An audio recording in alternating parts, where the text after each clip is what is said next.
ખતરામાં ખાલી એક જ શહેર હતું, પણ કાશ્મીરથી લઈ કન્યાકુમારી સુધી અને દ્વારકાથી લઈ સૌરાષ્ટ્ર સુધી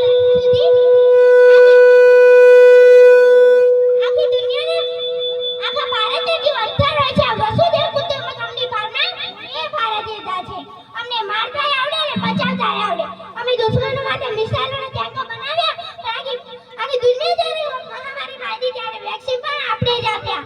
ભારતના હનુમાન ખાલી ત્રેતાયુગમાં સંજીવની બુદ્ધિ લઈને લક્ષ્મણની રક્ષા કરી એટલું થોડી છે. ભારતના કળયુગના હનુમાનો સંજીવની બુદ્ધિ વિમાનના ફરી આખી દુનિયાને આપ્યા અને વેક્સિન પણ લખે સર્વે સંતો નિયમયા ઈશ્વર ખાલી અમને નહીં પણ આખી દુનિયા પર કરી રહ્યા. દુનિયામાં સૌથી પહેલા જે પુસ્તક રચાયું હોય તે આ દેશમાં રચાયું છે. સૌથી પહેલા કોઈ કાવ્ય ગાયું હોય તો આ દેશમાં ગાયું છે. સૌથી પહેલા કલા, સભ્યતા અને વિજ્ઞાનને જન્મ લીધો હોય તો આ ભારતની ભૂમિકામાં લીધો છે. દોસ્તો માટે સ્વાગત ગીત છે અને દુશ્મનો માટે મુંહતોડ જવાબ છે. જો અમારી નમ્રતાને નમ્ર સમજી લીધી ને તો બહુ પસ્તાવશો તમે. વાંસળી વગાડનાર આંગળી સુંદર સે ઉતાવળ સુધી ક્યાં જશો તમે? હમ જાબાજ હૈ, હમ जिए नहीं हम आदियों से खेले हैं, पंचारों हमें दुनिया वालों हम इंडिया वाले हैं. જે ભાવના પર આ મહાન દેશનું ગણતંત્ર ટકેલું છે એ દિવસે આપણે સૌ પ્રતિજ્ઞા લઈશું કે આ દેશની રક્ષા કરીશું. કાતે સે કટેંગે નહીં, કાતે સે કટેંગે નહીં.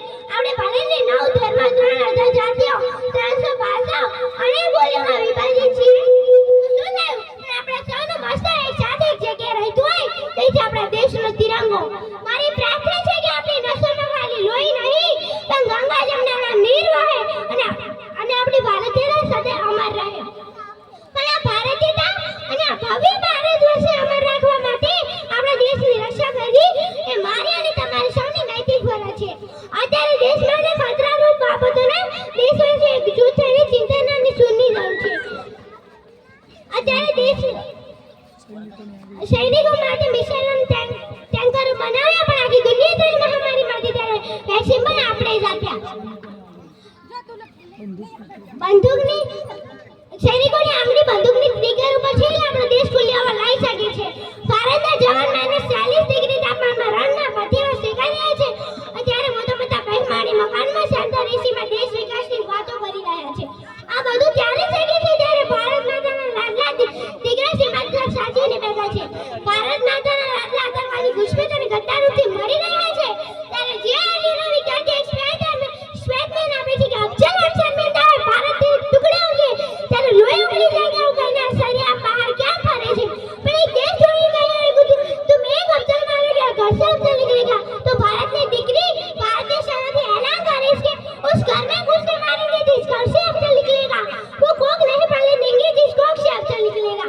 उधर देश के वीर जवानों तुम सिंह बन के दहाड़ दो, एक तिरंगा झंडा उस कन्हैया के सिरे पे गाड़ दो, एक तिरंगा झंडा उस कन्हैया के सिरे पे गाड़ दो. अपनी भारतीय सेना ने लिया अद्धाधन અને સાધનોથી ભરપૂર બનાવો કે सीमा पर लड़ने जाते चरखों से सोलो के आगे रामायण बदी रह जाती आपके गोलों के आगे. धरती के घोर अंधेरे को सूरज झेल सकता है क्योंकि आइटम बम से सुरक्षा आइटम बम ही कर सकता है. वर्षों से जेल अंधे इतने જ कहीं कि मेरा देश कर्म के वादी का रास्ते काटा है और तीनों लोगों का स्वामी होके भी माखन चुराता है पर वो महा उतर होके भी माँ के हाथों मार खाता है.